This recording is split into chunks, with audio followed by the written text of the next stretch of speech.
sueños. Amigas y amigos, ¿cómo están? Estamos en un podcast más de Cuéntame tus sueños con un super magistrado. El magistrado Abraham Quetzalcóatl Jandete Mosqueda.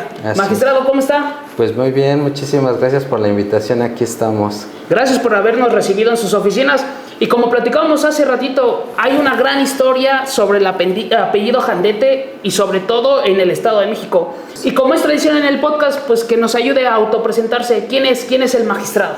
Bien, hago la precisión. Mi nombre es Abraham Quetzalcóatl Jandete Mosqueda, actualmente soy juez, sin embargo estoy en funciones de magistrado precisamente por la situación que ustedes conocen de la reforma judicial en el Estado de México.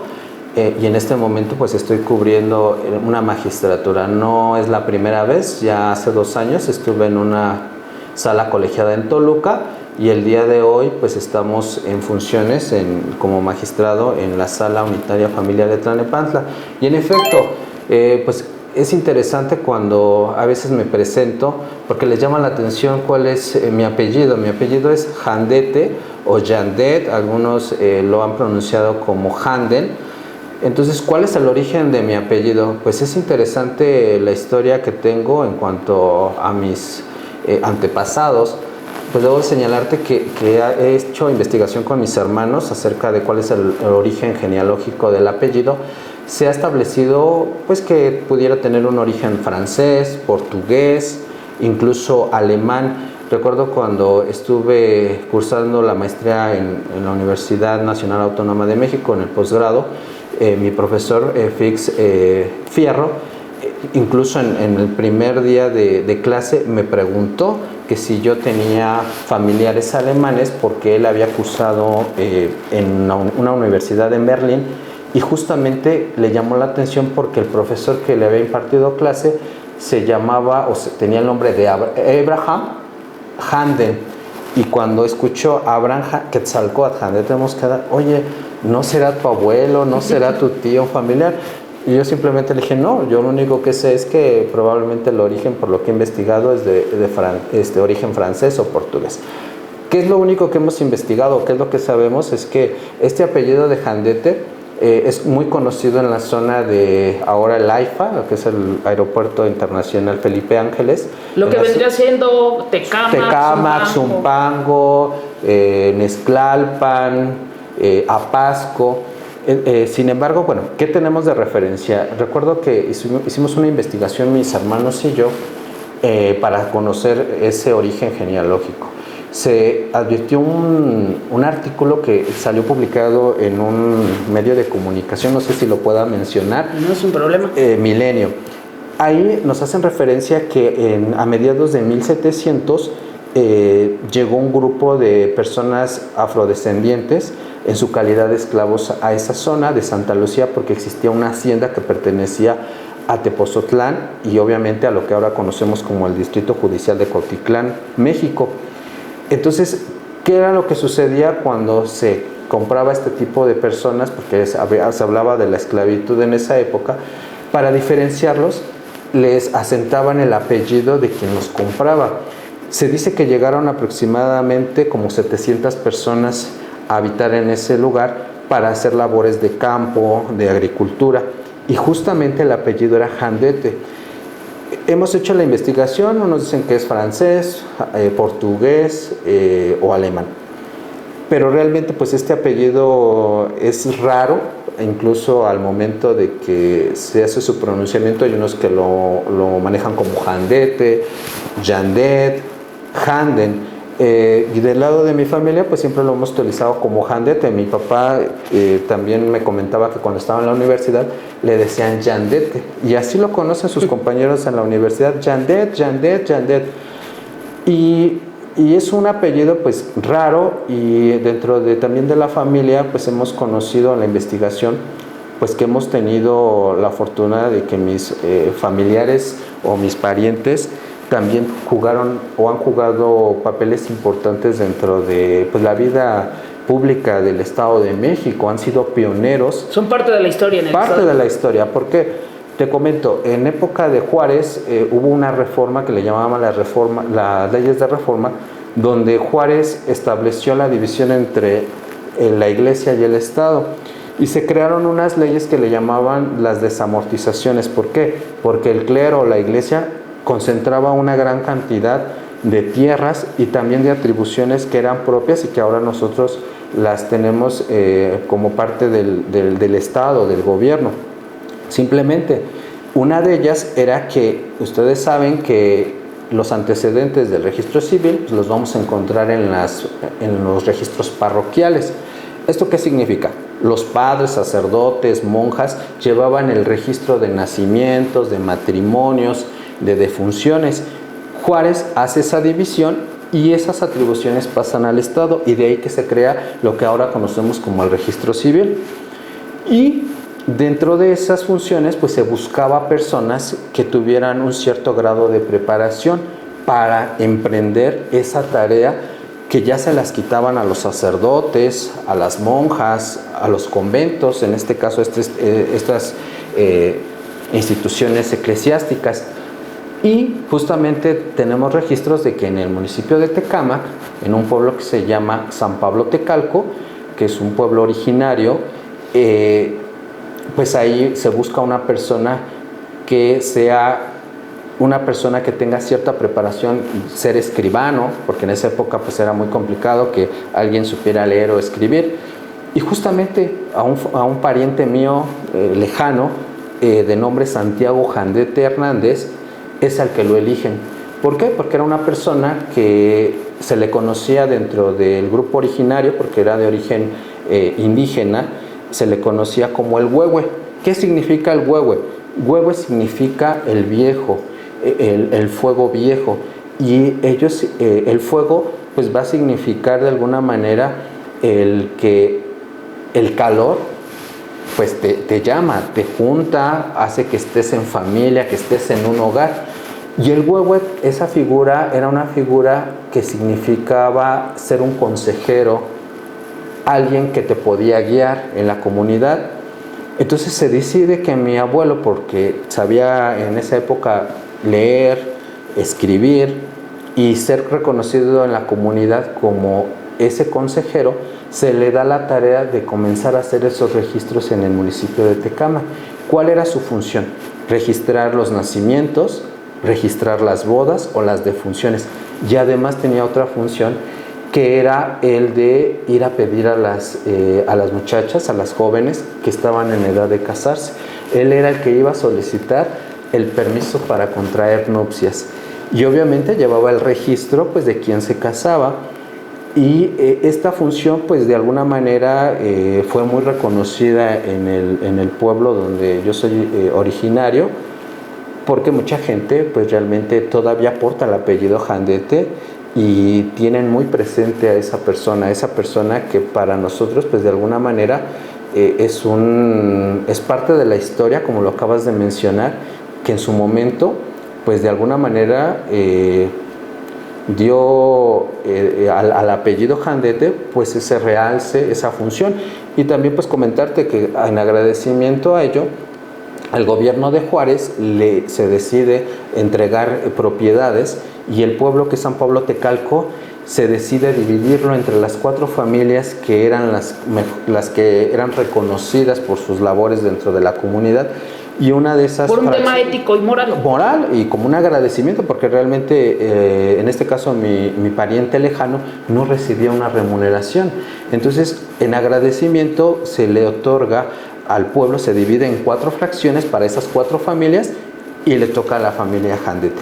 Pero un dato curioso es que en esa época, recordarán los que nos van a escuchar, nos van a ver, fue una época donde había la pugna entre lo que era el grupo liberal y los conservadores, ¿no?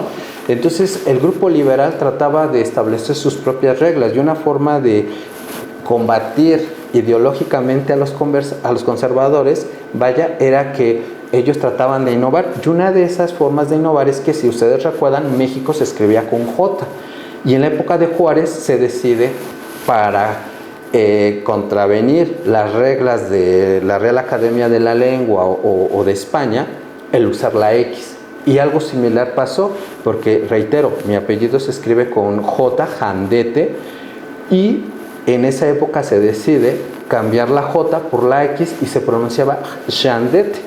Y para llevar el registro, recuerden que también surge otra institución muy importante en nuestro país, en el Estado de México, que es el Registro Público de la Propiedad. ¿Por qué es importante? Porque ahí se lleva el registro, de los inmuebles.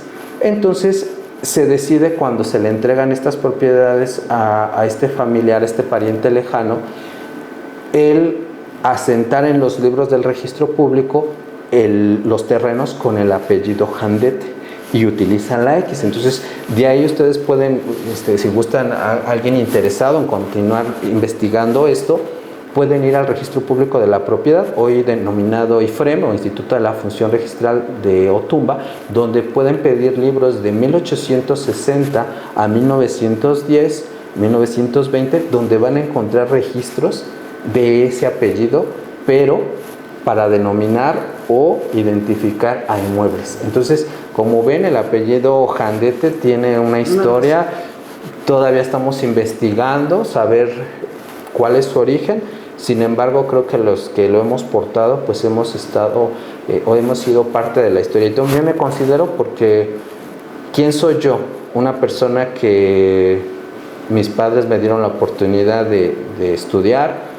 No pude estudiar el kinder o el preescolar porque no tenían quien me cuidaran. Entonces, en esa época mi madre buscó la manera de inscribirme en una primaria pública. De hecho, salvo la universidad, la preparatoria o lo que es la educación media superior, la cursé en una escuela particular, pero de ahí en fuera mi historial educativo siempre ha sido en una escuela pública y no me avergüenzo ni me siento más, al contrario, siento que es muy buena la educación pública. Sí hay que invertirle mayor recurso económico, humano, pero son muy buenas, y muestra de ello es que siento que lo he logrado a través de mi trabajo, a través del estudio. Y te digo, en la primaria estudié en una primaria que se llama José María Morelos y Pavón, ahí cursé mi primaria. ¿En qué municipio, maestro? En el municipio de Tecámac. Yo soy originario de Tecámac, de hecho nací yo en Tecámac, ¿no? Entonces yo nazco el 4 de abril del 82, mis padres, pues ellos también son profesionistas, son abogados.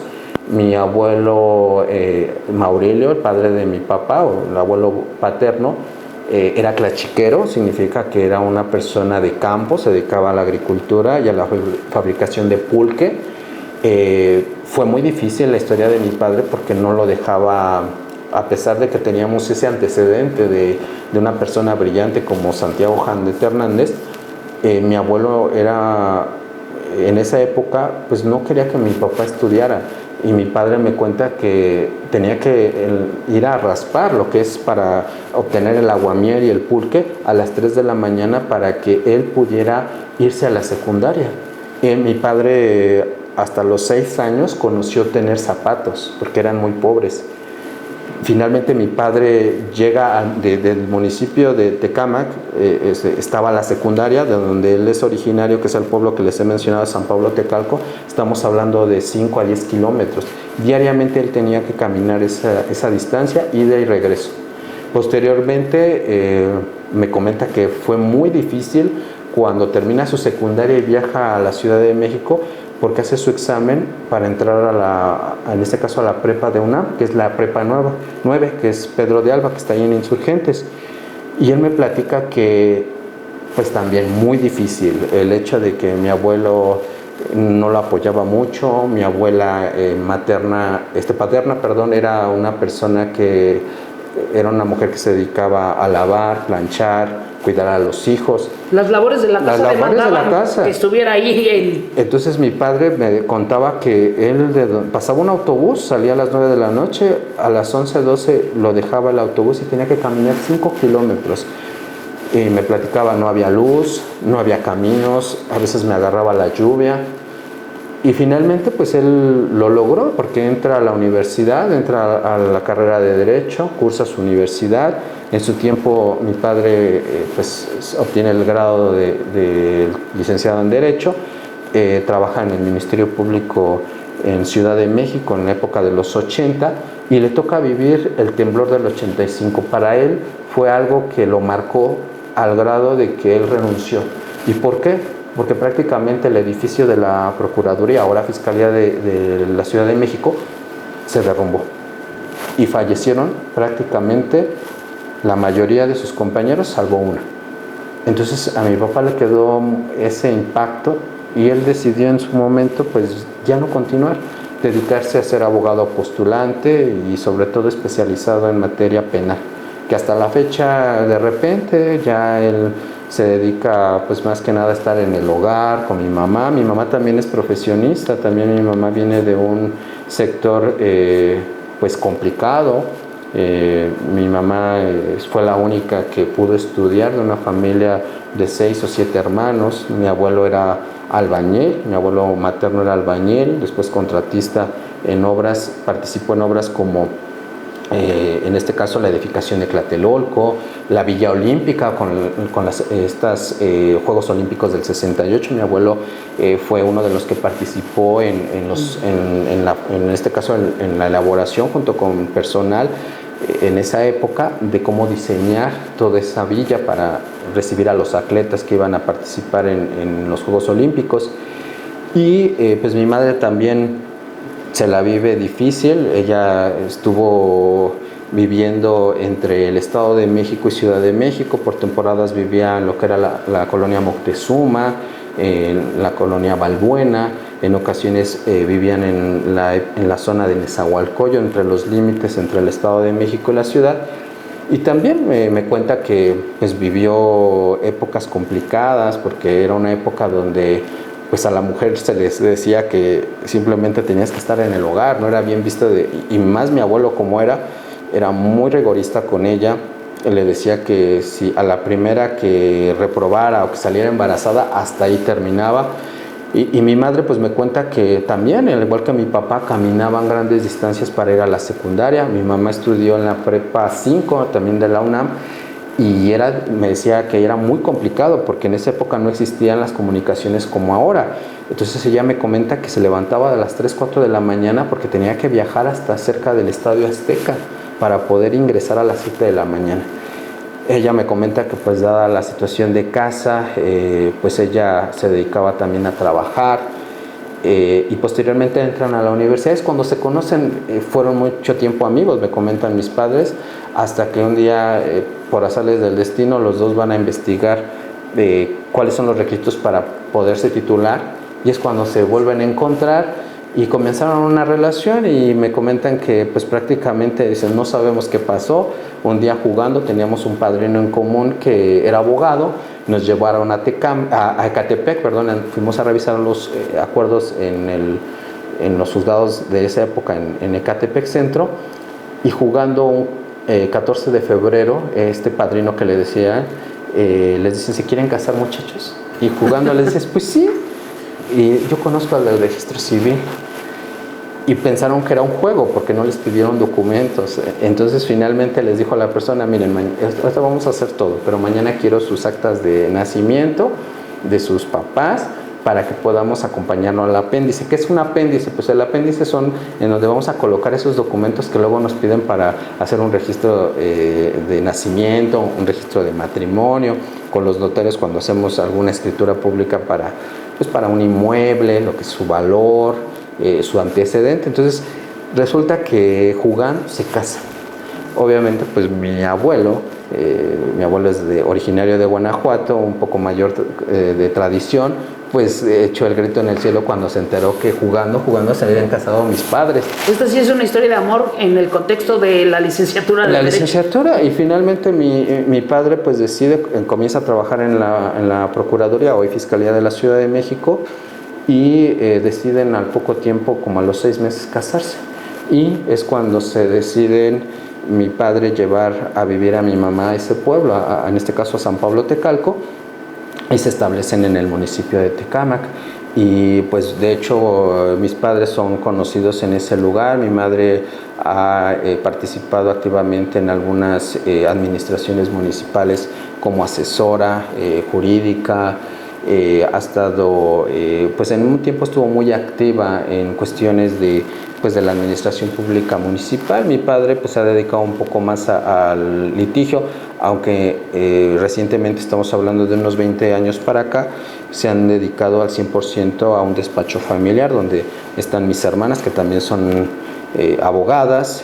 Tengo 2 hermanas abogadas, tengo un hermano que también trabaja en la cuestión de la función jurisdiccional, pero él a nivel federal, en el Poder Judicial de la Federación.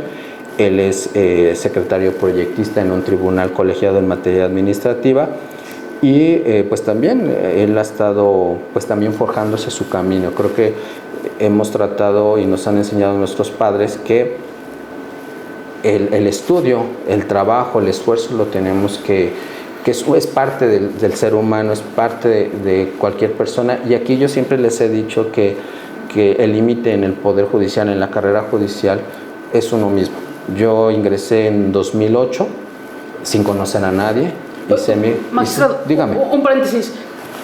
Sigue su familia en el municipio de Tecámac con un gran reconocimiento social. Sí.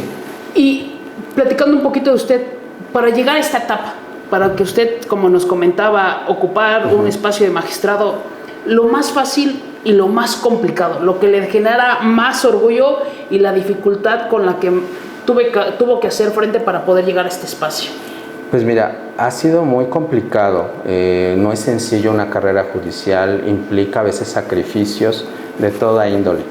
Te comentaba, yo ingresé en 2008 porque me pasó algo muy, vaya, a veces nosotros cuando estamos jóvenes nos queremos comer el mundo. Y eso es algo que a veces nosotros cuando estamos en esa época de jóvenes no tenemos esa madurez.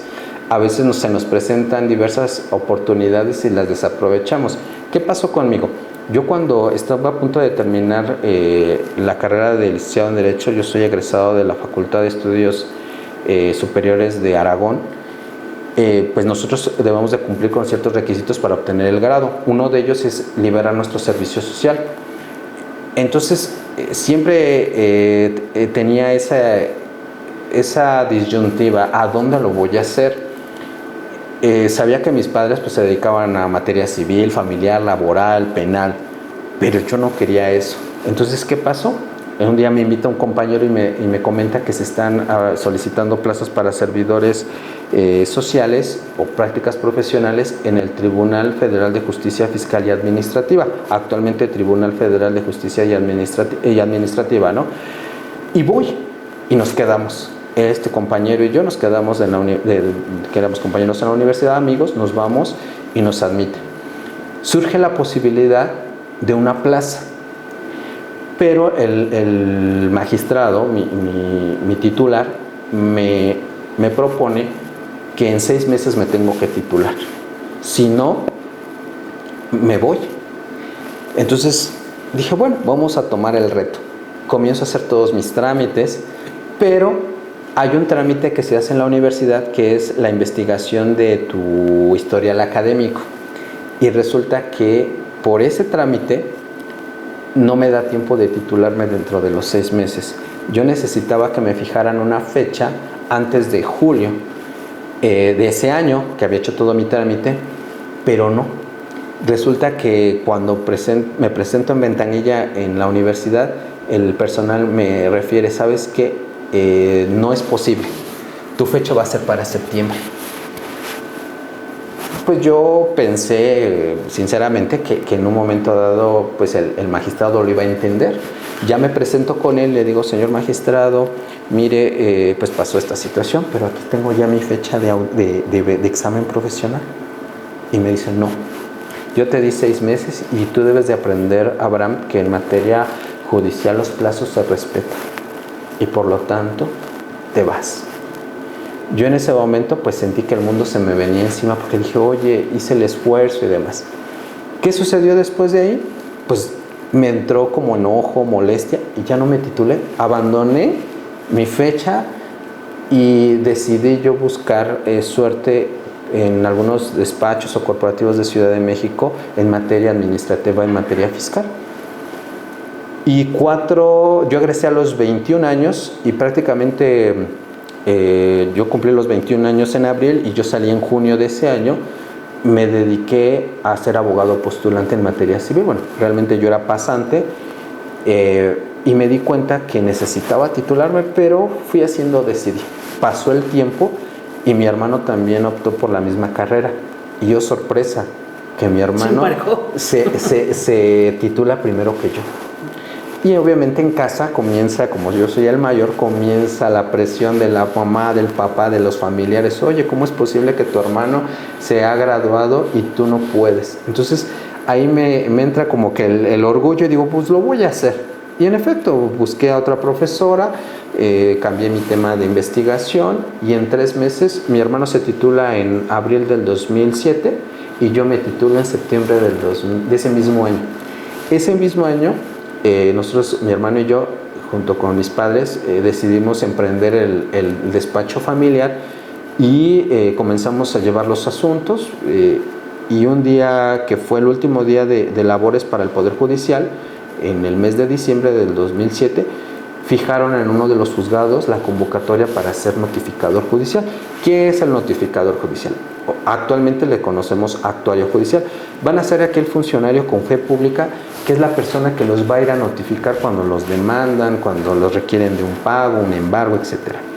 Entonces, yo ya cumplía con el requisito, mi hermano y yo, de poder competir por una plaza y nos inscribimos. En esa época pues nos íbamos a ir de vacaciones. Mi papá nos decía, bueno, este año fue complicado, salimos en números bien en el despacho, ustedes se incorporaron, nos aportaron de alguna manera impulso en el trabajo y fue un año económicamente para nosotros bueno. Y mi padre, como titular del despacho, nos iba a dar el premio de llevarnos a Acapulco. Sin embargo, le dijimos, ¿sabes qué, papá? No, porque salió una convocatoria y nosotros queremos participar. Y el programa que va a servir o es la base para este programa de estudio lo debemos desarrollar porque va a venir un examen. Y en esa época no nos fuimos de vacaciones. Y los 15 días que estuvimos de diciembre de 2007 nos las pasamos encerrado, mi hermano y yo, cada quien en su cuarto, desarrollando esa guía para estudiar. Hicimos la inscripción. Tuve yo complicaciones porque no me entregaban todavía mi título, pero finalmente me dieron la oportunidad de poderme inscribir. Y estuvieron disponibles en esa época 20 plazas nada más y aproximadamente fueron 800 aspirantes para el cargo, de los cuales pues nada más fueron aceptados 20. 20 de esos 20, 15 fueron para personal del Poder Judicial, gente interna se le llama, para internos, y solamente 5 plazas se abrieron para externos, entre ellos mi hermano y yo. Magistrado, este es un claro ejemplo que para poder hacer una carrera judicial es tema de mérito, esfuerzo, sí, preparación. No, nada es de dedazo, no, ni compadrazgos, es capacidad para poder... Exactamente, yo no conocía a nadie. Posteriormente, ya cuando ingreso me nombran. Mi hermano no lo nombraron en esa época porque no había plazas disponibles y él decide hablar con mis padres y emprende su otro camino. Él decide un camino distinto y él se va a tomar una especialización en el posgrado de UNAM, y ahí es donde conoce a un magistrado en Poder Judicial Federal, lo invita y lo que acabas de decir, comienza desde abajo, desde meritorio, y comienza también su carrera. Hasta actualmente ha sido secretario, incluso ha estado en funciones de juez de distrito por así determinarlo todavía el Consejo de la Judicatura de la Federación. Y en cambio, pues en mi caso, pues como mencionas, ese fue mi primer paso. Posteriormente tomé cursos para ser ejecutor, que era una categoría superior. Después me convertí en secretario. De secretario, mi primera inscripción fue en juzgado de Amecameca. Yo vivía yo con mis padres en Tecámac y era viajar, el hecho, y aquí vienen los sacrificios. Tuve la necesidad de cambiarme de residencia, vivir en Amecameca, lejos de mi familia, con personal. Pues cuando te ven joven es complicado, porque como alguien joven tal vez en la institución pues cuestionan tu capacidad. Después de ahí pues fui secretario, después tuve la oportunidad para ser oficial mayor. Oficial mayor es aquel que es un cargo que se tiene en salas, las salas sean unitarias o colegiadas del Poder Judicial del Estado de México. Y es un personaje o es un servidor que muchas veces no se le da el valor porque tiene a su cargo una función muy delicada, que es el trámite de los amparos. ¿Sabían ustedes que si la autoridad no emite un informe, sea previo, justificado, en cuestión de amparo, puede ser multado si no se da cumplimiento cabal a una ejecutoria o no se respeta una suspensión de un juez de distrito o de alguna autoridad federal? No solamente ese personaje o ese funcionario, sino los magistrados pueden perder su trabajo y pueden ser sometidos a responsabilidad tanto administrativa como penal. Y ahí estuve yo durante 6 años, pero la necesidad. Yo estuve en una materia que no me agradaba, que era materia penal. Entonces yo quería regresar a mi materia que me había gustado, que había sido notificador en materia civil, en mercantil. Yo decido acercarme al Consejo de la Judicatura, que pues, quien tiene conocimiento, y en este momento pues se los digo, es el órgano encargado de vigilar, de supervisar la función de los jueces, del personal. Incluso tiene esa función de sancionadora. Si nosotros cometemos alguna falta, nos puede sancionar el Consejo. Actualmente, con la reforma, ya va a existir un nuevo órgano que le llamamos el Tribunal de Disciplina, que va a hacer esa función, el de vigilar y el de sancionar si en un momento dado las personas juzgadoras no cumplimos nuestra función. Y yo en esa época pues realmente era el sacrificio, porque me tuve que cambiar ahora ya no de Ameca, tuve que irme a radicar a Texcoco y me dedicaba a dar trámite de amparo. Yo quería salir de ahí. Me acerco al consejo y me dicen, ¿sabes qué, Abraham? No hay posibilidad de que te cambiemos de materia, pero te proponemos algo. En breve va a salir una convocatoria para ser juez civil. Yo tenía 31, 32 años, yo no me sentía con esa preparación, pero era tanta mi necesidad que emprendí esa aventura en estudiar, en estar constantemente acercándome con compañeros para que también me enseñaran, y que es parte de esa carrera judicial, es parte de que nosotros como personas juzgadoras también debemos de enseñarle al personal para que el trabajo fluya y que demos buenos resultados a la sociedad. ¿Y qué pasó? Hice el examen y quedo en el curso. Tenía yo miedo porque tenía 30, 32 años. Me enfrenté a gente con experiencia, gente que yo admiraba, y yo decía, ¿cómo es posible? Y sentí esa presión. Pasé 9 meses en ese curso. ¿Qué experiencias me tocó? Durante ese tiempo, pues mis jefes eran magistrados, porque yo estaba en una sala colegiada en materia penal, ahora Tribunal de Alzada, y el presidente de sala, cada año, en las salas colegiadas que comúnmente se componen de 3, salvo la constitucional que tenemos en el Estado de México, que se integra por 5 integrantes o 5 magistrados, se elige anualmente un presidente, quien va a ser el que va a presidir todos los trabajos y demás, firmar en algunas ocasiones. Y él me dijo, mira, Abraham, yo no tengo ningún problema porque hayas ingresado a este curso de formación, pero sí te digo, a la primera falta en el trabajo, te olvidas del curso. Yo necesito que tu trabajo esté bien hecho, a tiempo, y que sea un trabajo de calidad. Si yo veo que descuidas el trabajo, con toda la pena vas a abandonar el curso. ¿Qué me costó? Pues el sacrificio de que en ocasiones me llegué a quedar a dormir en la sala. Compré un sleeping y una almohada. Entonces me quedaba yo en la sala. ¿Por qué? Porque yo tenía que avanzar mi trabajo para que yo a las 5 de la tarde del día siguiente hasta las 9 de la noche pudiera tomar mis cursos en la escuela judicial. Y eso implicó que durante 9 meses me desvelara, que a veces tuviera que sacrificar no ver a mi familia, a mi mamá, a mis amigos, a la novia. Entonces fue muy complicado. Y finalmente tarda 1 año en que sale la oposición para yo lograr luchar o pelear por una plaza. Y en ese momento, pues les comento, o sea, es una prueba que a lo mejor ustedes no lo ven o la sociedad no lo conoce, pero son, pues de alguna manera, exámenes complejos que ponen a prueba no solamente tu conocimiento, sino también tu temple, tu prudencia, virtudes que el juez debe, o las personas juzgadoras debemos de contar. No podemos perder el control en una audiencia, debemos de ser puntuales, respetuosos y sobre todo tener a un lado nuestra ley, porque ese va a ser nuestro límite. No podemos ir más allá de lo que nos establece la ley. Y resulta que pues tarda un año y hago mi examen. Fue muy complicado en esa época. En esa época yo ya había decidido formar una familia. La mamá de mi hija, después de que nace mi niña, se pone muy mal. Ella la tiene un jueves, viernes, y el lunes de ese siguiente se pone muy mal. ¿Esto qué quiere decir? Se le subió la presión. Me decían los doctores que presentaba un cuadro de preeclampsia.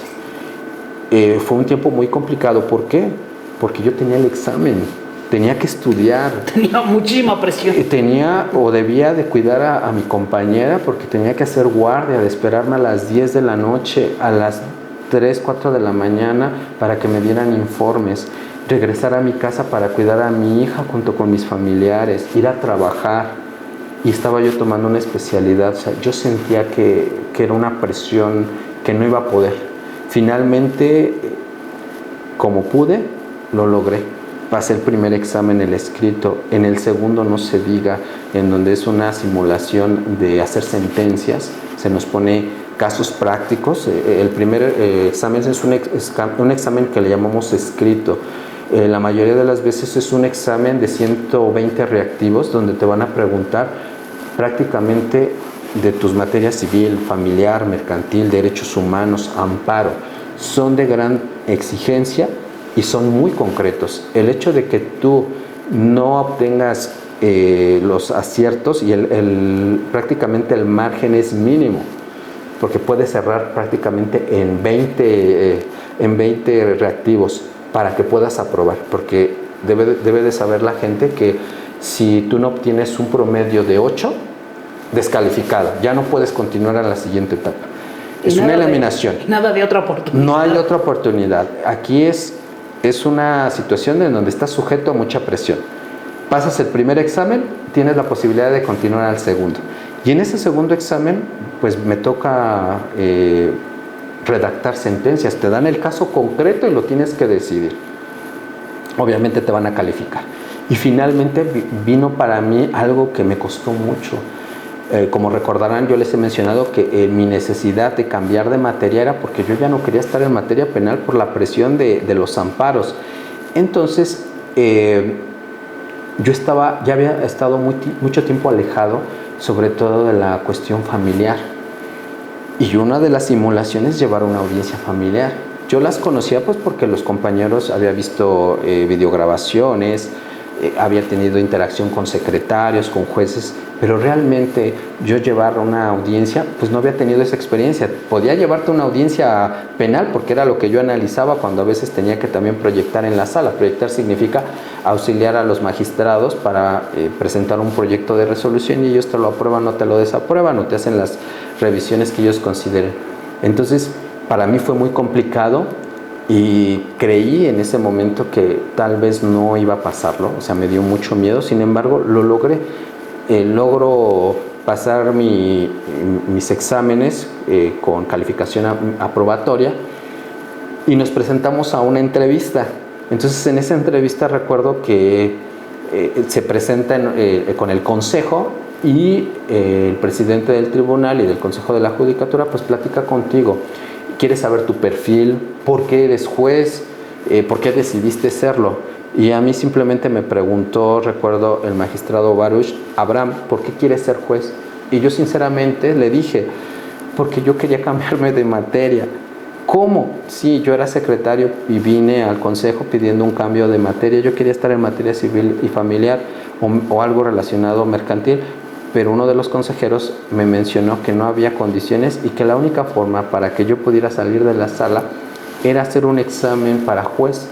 Entonces el magistrado presidente miró a ese consejero y le dijo, a ver, ¿por qué lo obligaste? No te preocupes, señor presidente, estamos en escasez de jueces y mira, ya tenemos otro candidato. Sí, pero pues le hubieras dado el cambio. Sí, pero ¿por qué lo obligaste? Pero ya lo logró. Finalmente me dice el presidente, mira, Abraham, acaba de darse la última plaza disponible. Ya no tengo plazas disponibles para jueces civiles. Pero si tú gustas, dada tu formación, te invito a formar parte de los jueces penales. Y yo en esa época dije, no, yo precisamente quiero cambiar. ¿Por qué? Porque tenía ya una responsabilidad de una hija. Quería yo estar involucrado con mi hija, cumplir esa función de padre. Finalmente, como es la vida, porque no hubo una plaza disponible en ese momento y me tocó esperar 2 años y medio. O sea, todo el estudio que llevaba hasta el momento no concluyó y encaminó otra etapa de su vida.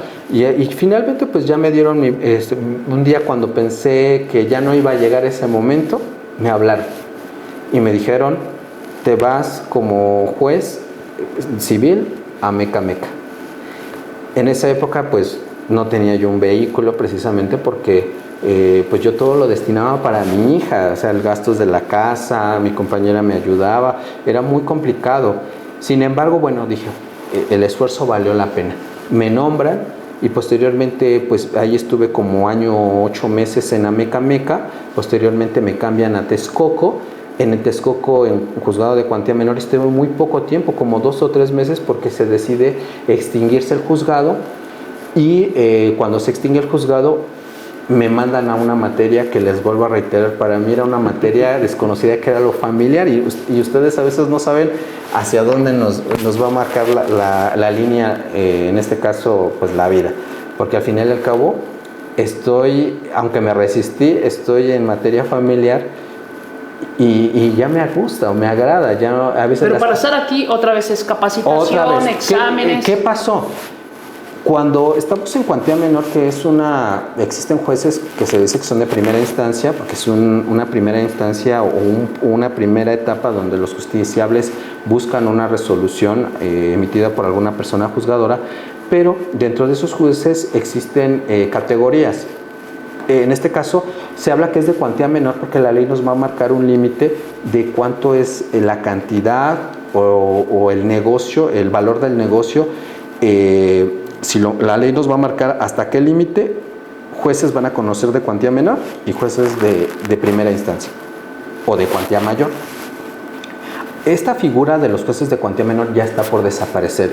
Prácticamente son escasos, pero todavía existen en el Poder Judicial. Entonces, ¿qué sucede? Nuestra anterior ley orgánica, actualmente tenemos ya una nueva ley orgánica, pero la anterior nos marcaba que un juez de cuantía menor podía estar un periodo de tres veces, un periodo de 9 años, es decir, 3 años, 3 periodos de 3 años. Y en ese ínter, nosotros estábamos sujetos a una ratificación, es decir, otra vez a los 3 años pasar por un proceso nuevamente de un curso, nuevamente alejarnos de la familia, aproximadamente 6 meses, y otra vez hacer un examen escrito y un examen oral para saber que te estás actualizando a diario. Otro paréntesis para las personas que nos sintonizan. El que usted haya cambiado de diferentes ramas del derecho significa preparación, exámenes, estudios, y podemos encontrar en usted un magistrado que está completamente preparado en diferentes ramas. Exactamente. Al día de hoy, magistrado, todos sus estudios que tiene, ahora sí con mucho orgullo presúmanlo, todos los estudios que tiene y por todas las etapas que ha pasado para estar ahorita donde está. Pues mira, te comento, aquí en la cuantía menor hago mi ratificación y eso te da pauta a que asciendas a un juez de primera instancia. Y lo logro.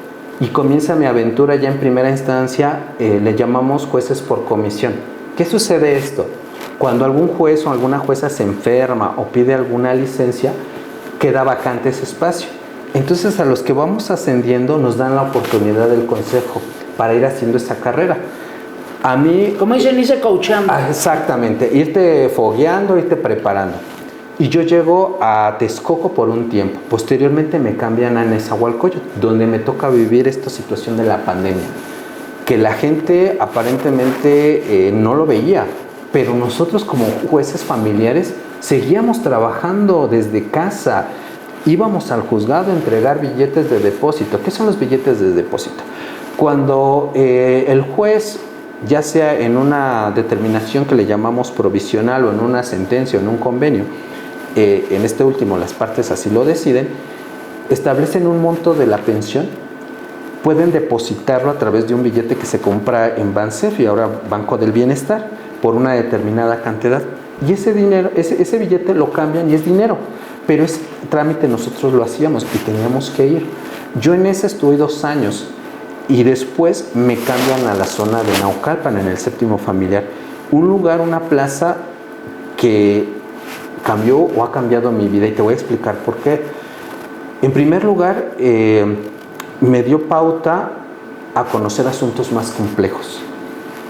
También me dio la oportunidad de profesionalmente de dar ese brinco en cuestión de ese conocimiento, porque se ven casos muy complejos, casos que son muy raros, que son bonitos, son interesantes, pero eso obliga a que tú como persona juzgadora estudias más. Exacto. ¿Y qué sucedió?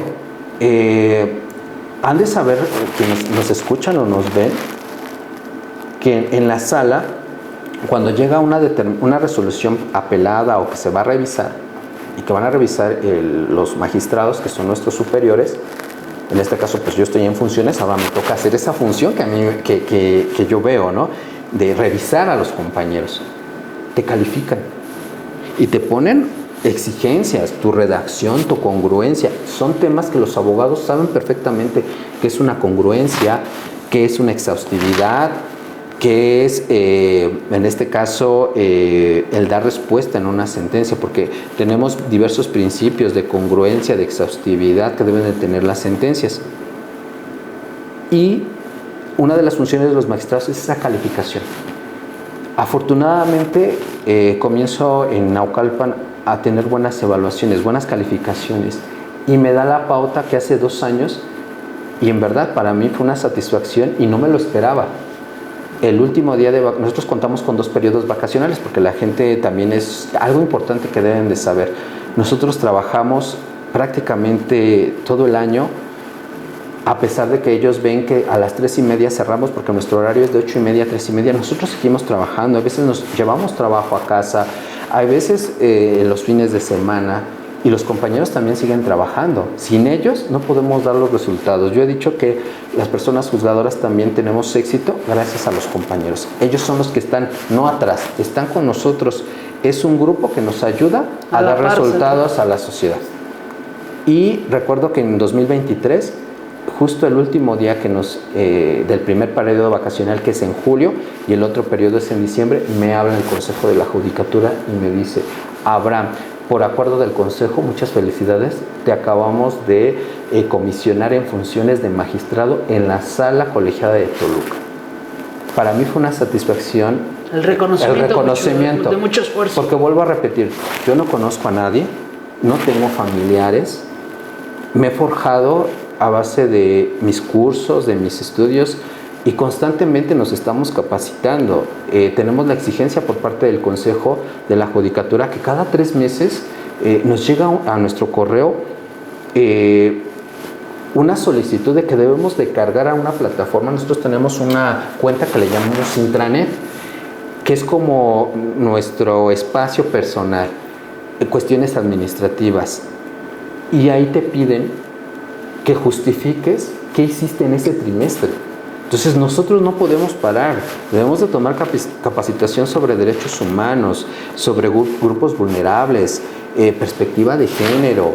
Hay una rendición de cuentas real de su trabajo. Y esto se ha venido haciendo. Entonces, para mí cuando me comunican fue una satisfacción, pero también fue el hecho de que es normal y yo lo he vivido.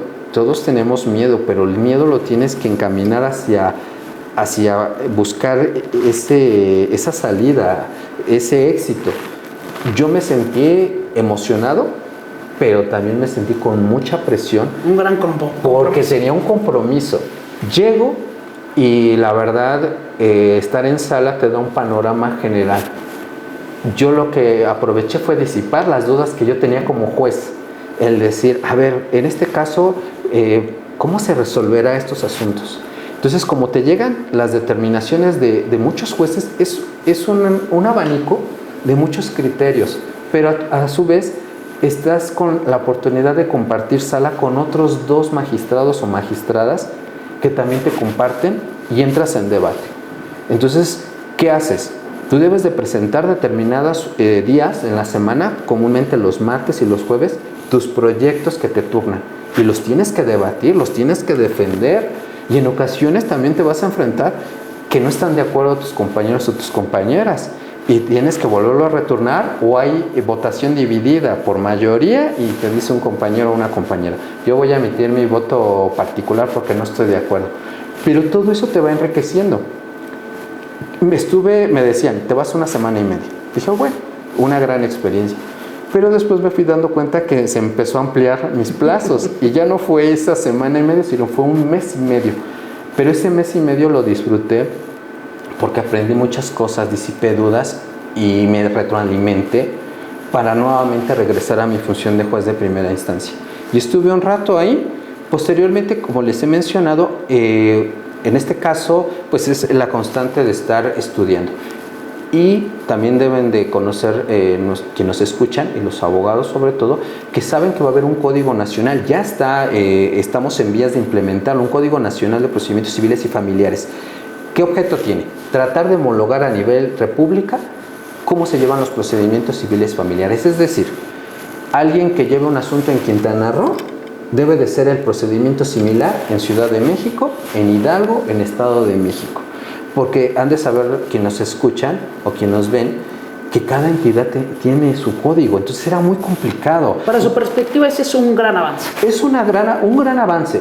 La verdad sí es un gran avance. Que requiere una gran inversión. Pero exactamente, ahí vamos. Va a requerir mucha inversión económica, de recursos materiales, de recursos humanos, porque es una reforma que... En digitalización. Exactamente, vamos a pasar que hemos visto esta situación. Creo que el Estado de México, el Poder Judicial, ha sido un puntero en el uso de las tecnologías. Ya contamos con un expediente electrónico, ya tenemos, por ejemplo, ya no es necesario que tengas que ir al juzgado. Tú lo puedes revisar desde tu computadora, teniendo acceso con tu clave y en este caso con un correo. Tú puedes ingresar y desde tu casa. He tenido yo la oportunidad de divorciar cuando estuve en Nezahualcóyotl, llevar un divorcio, COVID, dice, ¿no? un divorcio. La persona estaba en Los Ángeles y el solicitante estaba aquí en el Estado de México. O sea, eso es la ventaja con las tecnologías ahora. O sea, tú puedes tener ese marco. En el Estado de México también tenemos un juzgado especializado en materia familiar en línea. Entonces no hay papel, todo es en línea. Y hemos tenido conocimiento que se han llevado divorcios de Japón, en México, en este caso de Dubái, de estos pequeños países árabes, en España. O sea, eso es una de las ventajas que algunos otros estados o entidades federativas no lo tienen. Entonces tenemos esa gran ventaja de que el Estado ha estado en el avance tecnológico. Magistrado, entrando a la parte final del podcast, me gustaría saber su comentario dentro de lo que la ley nos permite hablar. ¿Qué usted vislumbra en esta próxima elección del 1 de junio del Poder Judicial? Pues mira, es una elección, es algo nuevo realmente para nosotros. ¿Por qué? Porque estábamos acostumbrados que precisamente, como hemos escuchado, las personas juzgadoras pasaban por un proceso de carrera judicial. Ahora ya como tal no lo existe. ¿Por qué? Porque alguien que tenga méritos, con cartas de recomendación de sus familiares, con un promedio aprobatorio, pueden acceder. Sin embargo, lo que sí pudiera ser complicado para estas personas que quieren incorporarse al Poder Judicial es que necesitan adaptarse a las cargas de trabajo, necesitan conocer realmente cómo es el trabajo interno en un juzgado.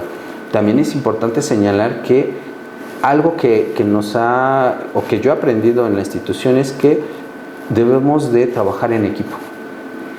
Creo que es algo que debemos de trabajar no solamente en el Poder Judicial, sino en las escuelas, con nuestros hijos, nuestras hijas, nuestros adolescentes, en trabajar en equipo. El trabajar en equipo te va a permitir lograr resultados de éxito.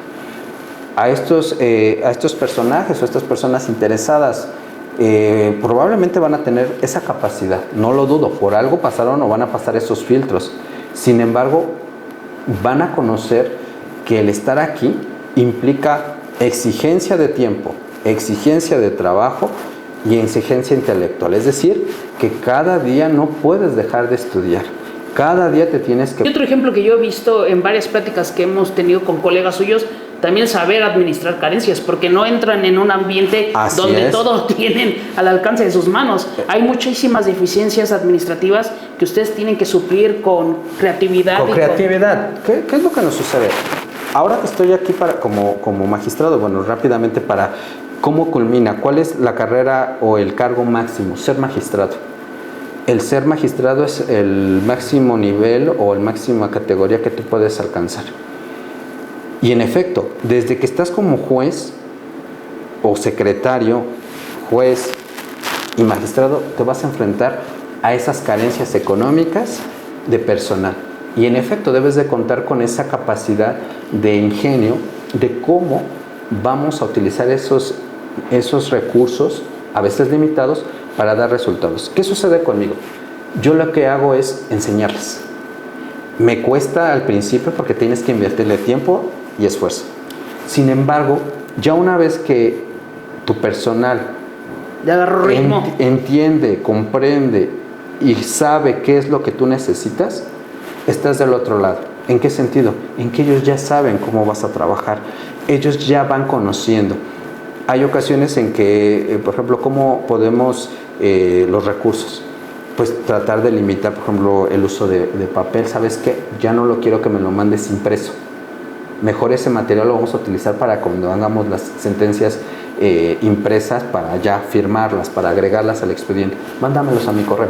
Que al final está cumpliendo usted con otra etapa de formación. Exacto. Para las próximas generaciones. Y de hecho, pues aparte de estar aquí, les debo compartir que he sido instructor o soy instructor en categorías para actuario, para secretario judicial.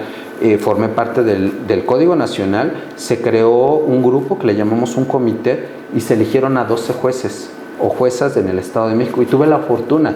¿En qué consistieron esos trabajos? Precisamente en hacer un programa para capacitar a nuestros compañeros de todas las categorías precisamente en las vísperas de la entrada del Código Nacional. Es decir, nosotros formar, dar esa capacitación, invertirle a nuestra gente. ¿Por qué? Porque ya es algo que está a la vuelta de la esquina y no podemos parar o esperar a que se den las condiciones para que entre en vigor. Simplemente nosotros invertimos. Y te digo, he tenido la oportunidad de ser profesor titular en algunos cursos, en otras materias, en actuarios, en secretarios, ir a calificar exámenes. O sea, realmente aquí es un universo. Hoy estoy aquí, el día de ayer, por ejemplo, estuve capacitando en Texcoco actuarios judiciales, en materia civil, en materia familiar, en materia mercantil. Y algo que tocaste, algo muy importante, la única materia en la cual no he incursionado dentro del Poder Judicial es en materia laboral. Pero he estado en juzgados civiles, en juzgados mercantiles, en juzgados familiares, en juzgados, en este caso, penales, sala penal. He tenido la fortuna de trabajar en juzgados corporativos o colmena, como les llaman, cero papel, o sea, 100% digital. Estuve a punto de estar en un juzgado en línea, sin embargo, por cuestiones de salud ya no pude porque tenía que radicar en Toluca y no, se me complicaba. Y finalmente, pues me dieron nuevamente la oportunidad, sigo como juez, pero ahora estoy comisionado precisamente por la elección, en espera de que llegue ya un magistrado electo para que ocupe este lugar. Y mientras eso sucede, me dieron la oportunidad del Consejo de formar parte de esta sala unitaria como juez en funciones de magistrado. Y créanme, para mí pues es una satisfacción, es un reconocimiento y la verdad hasta este momento me siento satisfecho de lo que he hecho y de que tengo yo la fortuna de estar en esta institución que me ha dado mucho y que de alguna manera también hacerle de conocimiento a la sociedad que siempre mi interés es darle resultados a ellos, siempre. En este caso, sobre todo en materia familiar, porque es una materia muy sensible. No es fácil, y se los puedo decir, que un extraño decida el futuro de un niño, de una niña, de un adolescente. Porque en ocasiones los padres se cegan en su conflicto de pareja y no tienen la posibilidad de que ellos debieran de ponerse de acuerdo quién va a ejercer la guardia y custodia, cómo se van a repartir las cargas alimentarias, el régimen de visita, y al final terminamos haciéndolo nosotros. Y no es una tarea fácil porque en nosotros como personas juzgadoras en materia familiar se nos está poniendo en nuestras manos el futuro de nuestro país, el presente, que son nuestra infancia, nuestros niños, niñas y adolescentes. Y es una tarea que no es sencilla, porque a veces mi hija me ha cuestionado, oye papá, ¿y tú has pensado si un día te equivocas en una resolución? Las consecuencias de ese niño o de esa niña.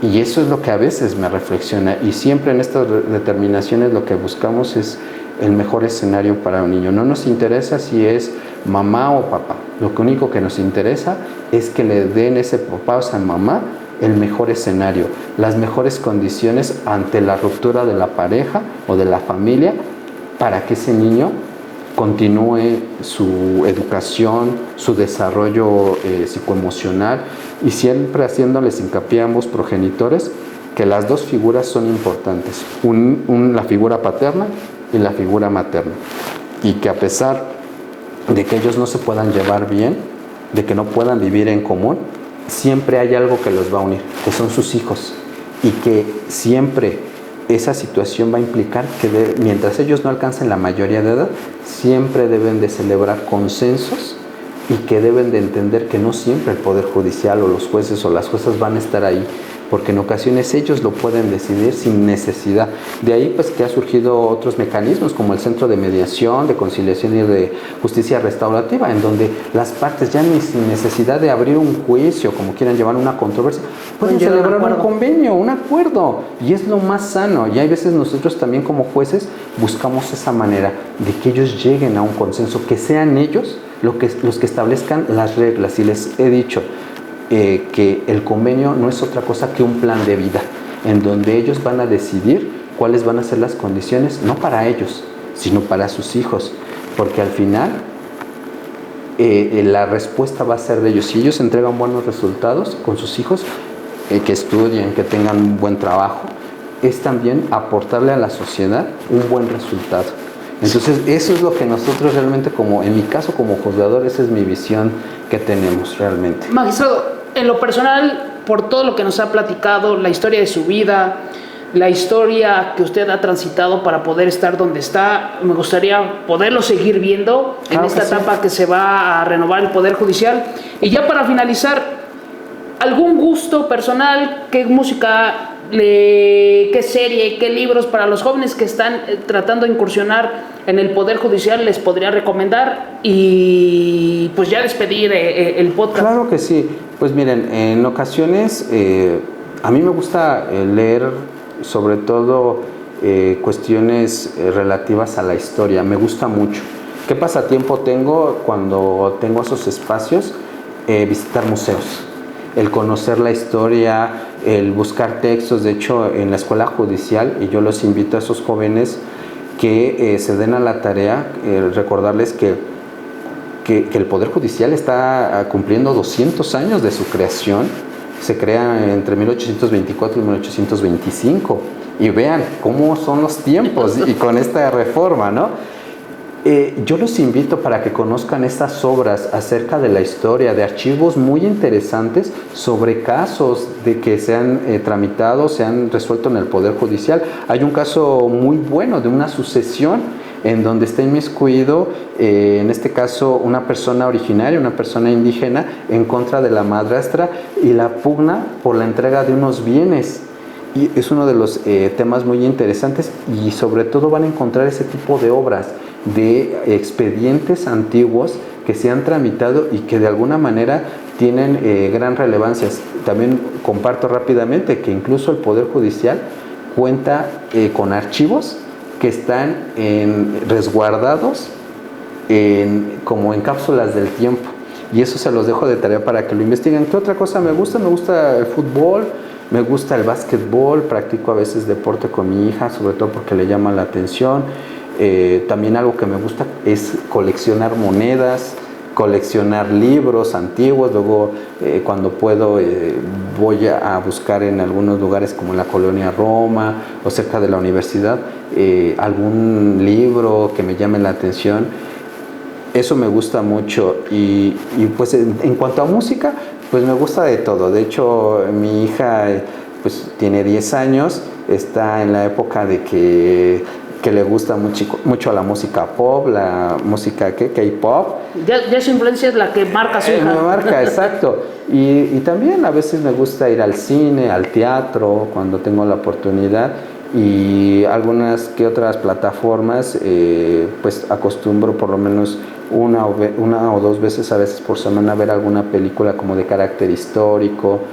Y me gusta también leer. A veces leo algunos libros recientes en cuestión de política. ¿Podría usted decirle a ese joven que pisó por primera vez la universidad y al mismo que se quedaba dormido en la oficina en el sleeping, que esto ha valido la pena? Sí, ha valido la pena. Nunca lo imaginé. Mi idea de cuando entré a trabajar era por necesidad de tener un sueldo. Pero valió la pena, ya ha valido la pena, y creo que estoy tranquilo, satisfecho, porque el lugar que ocupo ha sido a base de esfuerzo, de trabajo, y reitero, no conozco a nadie.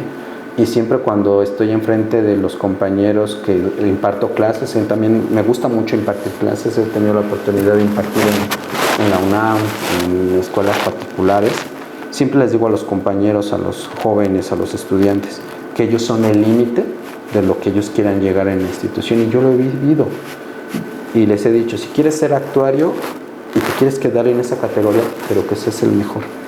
Pero tú puedes llegar a donde tú quieras. Y en verdad yo me he sorprendido en esta última aventura, porque yo le llamo esta aventura de estar como magistrado en esta sala unitaria, pues fue una satisfacción. Yo tenía otro plan de vida de regresar a mi juzgado, pero me dicen, ¿sabes qué? No, Abraham, se te reconoce y se te manda de nueva cuenta en funciones de magistrado a lo que te gusta, materia familiar. Y créanme, después de que yo me resistía, es para mí una de las materias pues que tiene mucho impacto en la sociedad, y que nuestro trabajo debe, pues de alguna manera, contar con mayor exigencia, y tiene un mayor grado de responsabilidad, porque vuelvo a repetir, en nuestras manos está la infancia muchas de las veces, y creo que esa responsabilidad nos exige como juzgadores o personas juzgadoras más que en otras materias, porque aquí no estamos hablando de una cuestión patrimonial,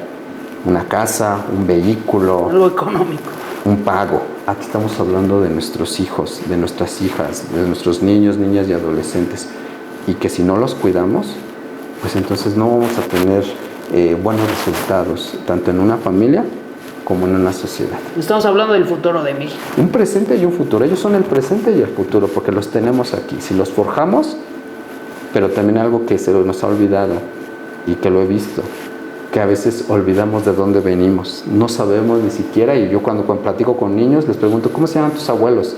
¿Cómo se llaman tu bisabuelo? Nos olvidamos. Y hay necesidad de conocer el pasado para vivir el presente y prepararnos para el futuro. Y creo que una de esas labores de los jóvenes, que yo creo que es un consejo, es que ellos investiguen su origen, para que conozcan de dónde vienen, y que de alguna manera sepan cuál es su pasado, cómo tienen que vivir su presente y prepararse para su futuro. Para saber si no estamos cometiendo los mismos errores. Exactamente. Si tú conoces tu pasado, sí, pues puedes decir, hijo, aquí ya pasé y se cometió este error, ¿no? Mejor vamos a cambiarle la dirección. Pero si no lo sabemos, vamos a cometer el mismo error, vamos a llegar al mismo punto. Y creo que como sociedad no podemos paralizarnos, sino debemos de avanzar, debemos de progresar, debemos de ser cada día mejores ciudadanos, respetuosos por la ley, por las instituciones, tener simplemente llevar una buena convivencia tanto adentro como con nuestros vecinos. Creo que es algo básico, y si lo hacemos, pues eso de alguna manera, y lo ven nuestros hijos, es un aprendizaje para ellos. Y entre una sociedad tenga un mayor grado de preparación, de civismo, creo que los problemas judiciales van a ir disminuyendo, van a atenuarse, van a ir disminuyendo. ¿Por qué? Porque tenemos de buscar una cultura de el tratar de convenir, de conciliar, no llegar a pelearme a un tribunal, sino vamos a llegar a consensos. Y creo que eso lo podemos hacer desde casa, ¿no? Que la mamá quiere llevarte al cine, al niño, y el papá quiere llevarlo al teatro. Pues vamos a consensuar, ¿sabes qué? Pues vamos a negociar, ¿qué te parece? Está bien, esta vez vamos a este lugar y en la siguiente al otro. O simplemente que decida el niño, ¿no? A cuál de los dos, y ser respetuoso de la decisión que tomen nuestros hijos. Magistrado, pues agradecerle que nos haya recibido en sus oficinas, despedirnos del podcast Cuéntame tus sueños. Magistrado, muchas gracias. ¿Tienes un sueño que puede cambiar tu municipio? En Cuéntame tus sueños hablamos con figuras políticas y ciudadanos comprometidos para encontrar soluciones reales. Los micrófonos a tus calles, en favor de nuestras necesidades, generando debates, escuchando a la gente y visitando a los tomadores de decisiones. Este es tu espacio para proponer, discutir y transformar. Únete a la conversación. Cuéntame tus sueños, el podcast donde tus ideas se hacen escuchar. Síguenos y súmate.